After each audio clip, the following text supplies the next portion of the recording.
guys, Deep South Classics, back with the Barn Find 56 Chevy Bel-Air. When I tell y'all this guy that owned this car was a pack rat, I mean, he kept everything in this car. And I'm gonna flip it around and show y'all what I'm talking about.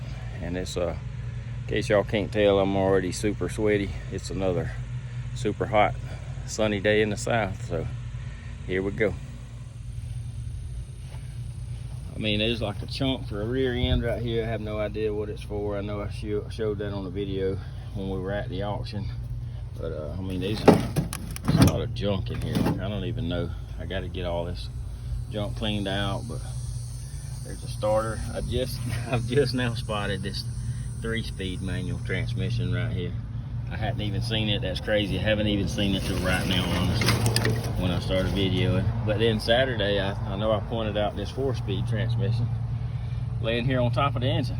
So I've had several want to know what engine's in it, and I don't know. But when I get it cleaned off enough that I can get down to it, we're gonna run the numbers. I know a lot of people's wanting to know if it's the original 265 V8, and we'll get down to it. But I mean, you can tell in the top end of the engine's took apart. I mean, the heads are on, but they've been stripped. So whatever it is, it ain't any good to me.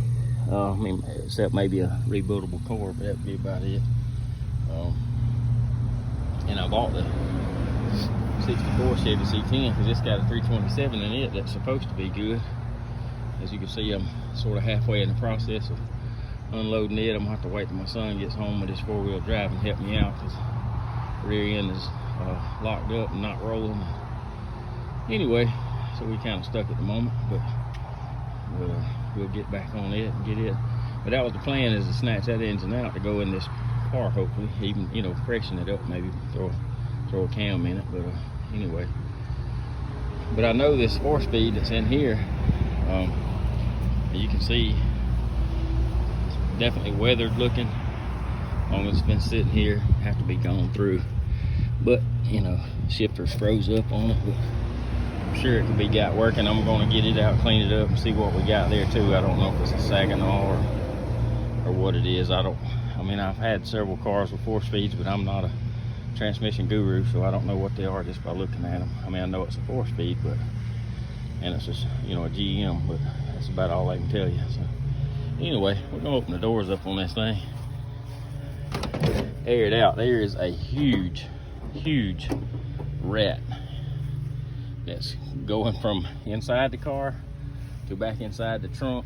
And I had just finished videoing yesterday when he made his first appearance that I saw. And if you keep watching, you may see him. But I hope me and him don't come eye to eye like we did yesterday, because one of us, or actually both of us, had to go opposite directions. So he's about the size of one of my wife's kittens she's got. So anyway, again, I hope he don't make his appearance, but you never know. Here's the rear window trim. I know I just put that one piece in here yesterday, but we're gonna put them back in the trunk now that we've got it cleaned out, because I'm gonna lay a lot of this stuff out and go through it in the yard, and I don't want to step on this trim. So again, there's our remotely clean and very solid trunk pan, and I am really hoping that the floor pans are at least half that good. We don't have a hood, but we do have the bird that goes on the hood, so you got to look for the positives and everything. So got the bird, we just don't have a hood.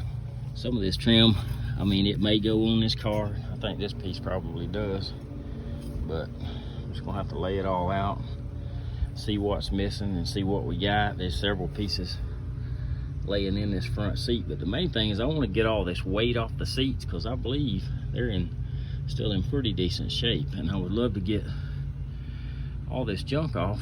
You know, I mean, I understand the car's been sitting for years, but you know, if I could get this stuff off of it, so maybe the indentions will start coming out of it, like where those drive shafts are laying against the seat over there, and get them cleaned up, this thing might look halfway presentable. Look what I just uncovered here by moving a box of junk. Another one of the original hubcaps. Now, they may be corroded and not be in that great of shape, but to me, they're cool just because I know, you know, they came on the car. We already have one that's still on the front wheel here. And if nothing else, they'll make cool wall hangers. And I'll know it's a piece of this car. There's that cam I've already showed y'all in the previous video. But we may open it up. But for today, we're going to stick it in the trunk. Got some garnish moldings, I assume. They go to this car. They look like the color matches, but just have to lay those out and see where they go. Door seal plates. There's a lot of pieces here. These, I know these will go at the back window. For whatever reason, the rear door panels have been taken off, or not door panels, but interior panels anyway. I don't know why they would have taken them off, but they're off. They're laying in the back there amongst all that stuff. I've already spotted them. But that's the garnish moldings for those. So I do know where they go.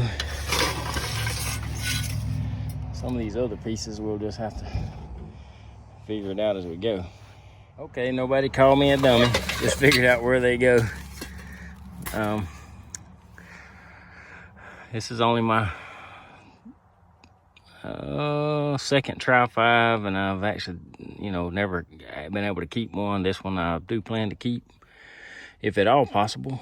But anyway, I know these go up by the windshield now because the trim around the inside of the windshield's been taken down for some reason. But mystery figured out already. There we go. So I keep digging and keep finding, but this is a couple of pieces I knew was missing off the dash, which was the glove box and the ashtray. And they're laying in the seat, thankfully. I don't know why people just take stuff off. Like they literally took the hinge off. They took the lock out. Why does people do that? I mean, I understand if you're going, you know, restore a vehicle, but why just take that kind of random? To me, that's just random. I don't know. Maybe it's me.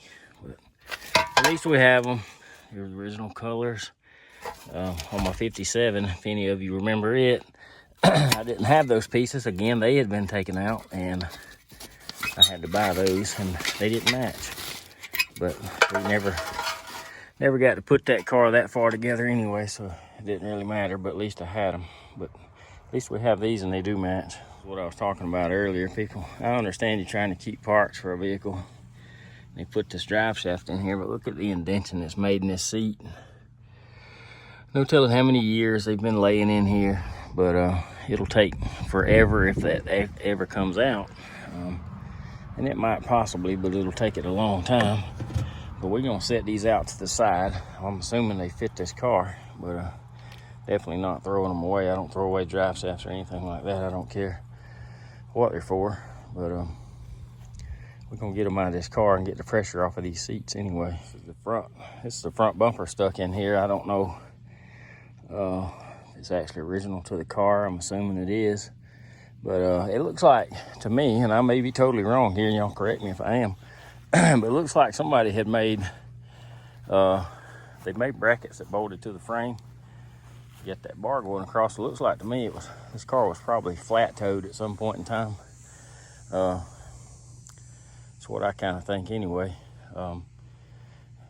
That's what it looks like it was made for, but I'm assuming that's why they took the front bumper off, put that tow hitch on the front of it, and maybe towed it behind, I don't know, an RV or something. I don't know, or maybe they were moving and just had to tow it behind the truck, but I'm assuming that's why the front bumper was removed.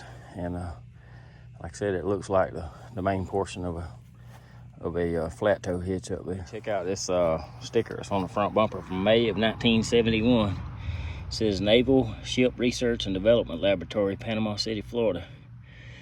Now, here where I live in South Alabama, Panama City is only about 120 miles away, so I don't know if this was a local car or maybe this guy that owned it maybe was, you know, worked for the military or, you know, whatever, and traveled around, because some of the vehicles he had was from like all over the place. he had one car there from North Dakota that sold, but it was completely rusted out. I don't know, it was like a 70s model Buick, nothing I was interested in. But I mean, even the roof was falling in on it. It was so rusty. But anyway, it's kind of interesting to see that that sticker on there from May of 1971. All right, I was gonna show y'all what I've been talking about. I thought that's the way it might would look, but if y'all can tell, well, I don't see, and I'm sure, I know this seat's not gonna be perfect, but once we get that radiator moved from back there, I think the driver's side will lean back just a little further and they'll probably sit kind of even. But I get all the rest of this junk out the floorboard, I believe this front seat's gonna clean up fairly decent. I don't know, we'll see. But I'm really liking it, and it looks like it's the original materials. And it really does. I haven't, honestly, not even looked at the mileage on the car, but to see, and that doesn't always, you know, you can't always tell. Look at the mess I've got out of here so far, guys. I mean, I got stuff everywhere. I'm already putting stuff back in the trunk because I don't want to leave it in the yard. Let's look at the odometer real quick.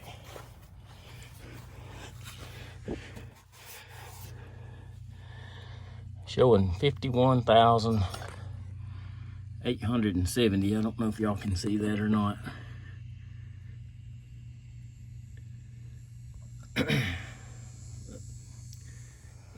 So, can you judge by the brake pedal?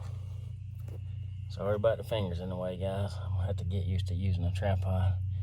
Clutch pedal and brake pedal. Is this a actual 51,000 mile car, or is it 151,000? What is it? Who knows? And I don't care. I like the car. And moving on to the back.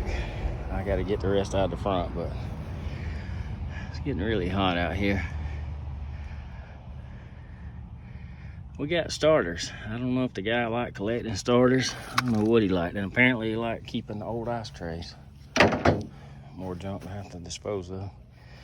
Got a crankshaft over in the passenger side floorboard, and over here we've got 1, 2, 3, 4, at least 4 I can count starters. Why, I don't know, but we got them. Guys, these things right here take me straight back to my childhood. Y'all see those old storage containers? I remember my grandmother keeping stuff in containers like that. If they didn't grow it on their farm or raise it, they didn't have it. I mean, that's just the way it was. I mean, like I said, we grew up here in the deep south. They did have a rolling store that would come by and they would trade, you know, stuff for, you know, vegetables or whatever, for maybe like milk or something. But and they had their own milk cows and stuff too at some point in time. But when I was coming up, I don't remember them having milk cows then, but I do remember the rolling store coming by. But like this one's dated 1983, and it says soup stock turkey on it. This one says collards. It's dated November 21st, 1977. So more than likely that was somebody's Thanksgiving leftovers right there. It's kind of neat. I can give you all a peek of the back seat. You have to get more stuff out of there. Again, I think we're gonna be able to clean it up. I mean, it's looking hopeful. It really is. I've never had a car this old, other than my 37 Ford. Never had a car this old that the seats were in this good a shape. My 37 Ford though was restored original back in the 70s, early to mid 70s. But seats in it still in really good shape to this day in 2024. So anyway, it's looking hopeful. Over here in the passenger side front floorboard, we got a box that's full of hooks and stuff. And I don't know if y'all priced them lately, but they ain't cheap. So those will come in really handy. Well, on the passenger side, we got some copper tubing. Anybody need some hardware to make a moonshine still? Or fuel line maybe? Got a crankshaft. And a lot of nasty stuff.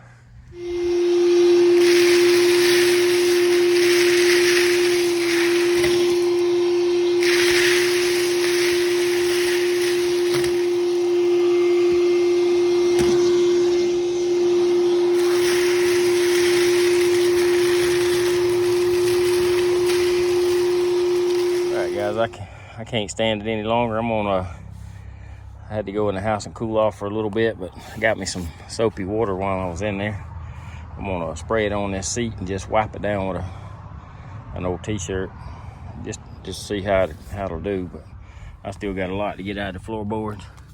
But I've moved enough to see that it has had a manual transmission in the floor already, so I don't know. I got to get up under it and see if it's got a 3 or 4 speed in it already. I don't know what it's got.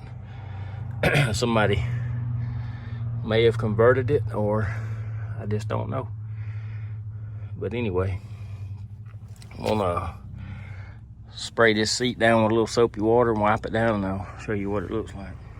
Now, I'm not like the guys at WD Detailing, which is one of the YouTube channels I like to watch. Just, it's kind of satisfying watching them guys detail cars that's been sitting a long time. Shout out to them, shameless plug, whatever, I don't care.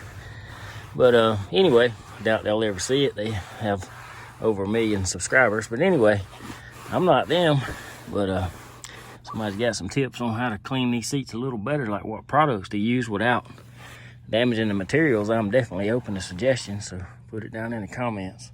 Well, it's nowhere near perfect, but getting some of the dirt and dust knocked off of it. You can see how the back seat looks. You can see how the front seat looks, but we'll find some kind of cleaner. I'm sure a lot more of that stain that's in there come up. Maybe not all of it, I'm sure, but a lot of it will. But again, I just don't want anything that's gonna damage the original material here. So there's no money in my budget for a frame off restoration. I would love to do it, but it's not in the cards right now. So this is gonna be a low budget, and when I mean low, you don't know how low, but a low budget build. I love show cars, but I don't want something that I can't get out and drive. I mean, these things were built to be enjoyed, and I understand the aspect of trying to preserve a car, especially when they get on up in age like this. But I'm not you know, I like to be able to drive stuff and enjoy it. If I can't enjoy it, I don't want it, you know. I don't want to drive something that I'm worried might get a door ding or scratch. Don't get me wrong, I don't want to abuse them, don't want to hurt them or damage them or whatever. Do like to enjoy them, but you know, I don't want something that I'm worried about a bug getting on it, or, you know, driving down the road or whatever. You know, things is gonna happen. I know people get in accidents on them, they get totaled out, but you know, I like driving these things. It's what they were built to do, so that's gonna be the plan for this car. Well, guys, I wanted to clean on these seats and just see what we make it look like. And I'm telling you, I'm really liking the results. I've tried a couple different options here, and I finally just got me some soapy water in a bottle, an old $1 cheap scrub brush from Dollar General, and a thing of these Armor All cleaning wipes, and that's what we're working with, and it's coming along pretty good. But that right there is still a mess, so we got a ways to go yet. Old door panel is nasty, but just out of curiosity and just spending a second on it, let's see what that'll do. Just real quick like.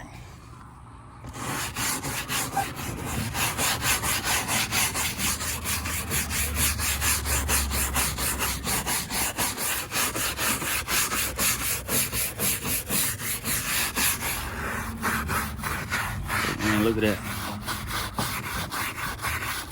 It's years and years of dust and neglect coming off. And I know I'm nowhere near ready to be doing this, but I just want to see it look better. I still got to get these rest of these floors cleaned out. Look at that.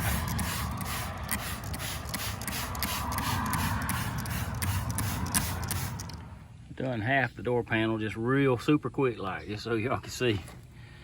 But I'm really liking the results on this. And that's just a little bit of soapy water and a scrub brush, and actually coming back over it with I can't remember what you call these things. Oh, magic eraser. Just going back over it dry. I'll put some kind of a conditioner type stuff on them once I get them cleaned real good. Right, guys, we're gonna carry on trying to clean up the front floorboards in this car. And I started pulling up this factory carpet backing, and so far it is a good sign. I don't know if, you know, where y'all located, how cars are usually, floor pans and stuff are, but here in South Alabama, especially from my little bit of knowledge of Tri-5 era cars, floor pans are usually rotted out. I just wanted y'all to see this one's looking pretty good. I still got some sound deadener to pull up, but I'll check back in with you in a little bit. I don't know if y'all can tell anything about it with the way the sun's shining in today, but man, I am super happy with the passenger floor pan so far. I've still got a little bit of sound deadener to pull up, and I'm gonna get over on the driver's side floorboard now and see what we come up with. The rocker, the inner rocker I should say, or whatever, is super solid. And it's real bright out today, but we're thankful for the sunshine. We had some pretty severe weather roll through our area yesterday, and tornado touched down, and several people were still without power, but thankful to see the beautiful sunshine today. Guys, I don't know if y'all remember, when I showed y'all earlier, there was a transmission, 4-speed transmission laying on top of the engine up here. I had to get my son to help me get it down, but anyway, we've looked it over, ran the numbers and all, and it's actually a Borg-Warner Super TTM made in '73. So anyway, and run the numbers on this engine, and it's the original 265 V8 in it, so that's pretty interesting.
Gonna do it for today's video, guys, but so far in the driver's floorboard, that's the only hole we got. It's, you can see I'll put my pointer finger there for reference. It's about the size of a dime. Of course, somebody hacked out the floor for a manual shifter, but anyway, but if that's the worst of it, I will definitely take that, guys. Won't have to call it today. We still got to do the back floorboards, still clean on the seat, the front seat a lot more, and the back seat we haven't even touched yet, but we will get it. But it's coming along. I've got to get the mess cleaned up in my yard where it looks like this car vomited everything out of it. So anyway, but like I said, that's about gonna do it for today. I appreciate y'all watching. If you're interested in this content, next video, we'll finish cleaning out the inside, scrub on the seat some more, and get the rest of this junk out from under the hood. And after that, then we'll proceed with pulling the front clip off, getting ready to pull this engine out, cleaning up the front part of the chassis. I'm gonna wind up taking it over to my dad's. If y'all can see, I'm working out in the yard, so I will take it over to my dad's shop. He's got a shop with 2 lifts and all that stuff on it. It's only 5 miles from my house, so I'll be working on it over there after I get the mouse house cleaned out and, you know, all the junk off of it. So he's got some pretty nice stuff over there, and I don't want to take all this garbage over there to his shop. So anyway, again, if y'all interested in watching this type of content, hit the subscribe button. It'll help me by giving me just a few dollars to spend on this thing, and y'all follow along as we see if we can get it back on the road, hopefully you know, in the wintertime maybe. I would love to actually pedal it down the road by the end of the year if that's at all possible. So we will be doing some videoing on this truck. That's the one I bought at the same auction as the car. 64 Chevy C10. It's got a 327 in it, and I'm hoping it'll be good and we can put it in this 56 for the time being, until we decide for sure what we want. But for now, I just like to get it going. So anyway, thank y'all for watching, guys. Appreciate it, and have a good day.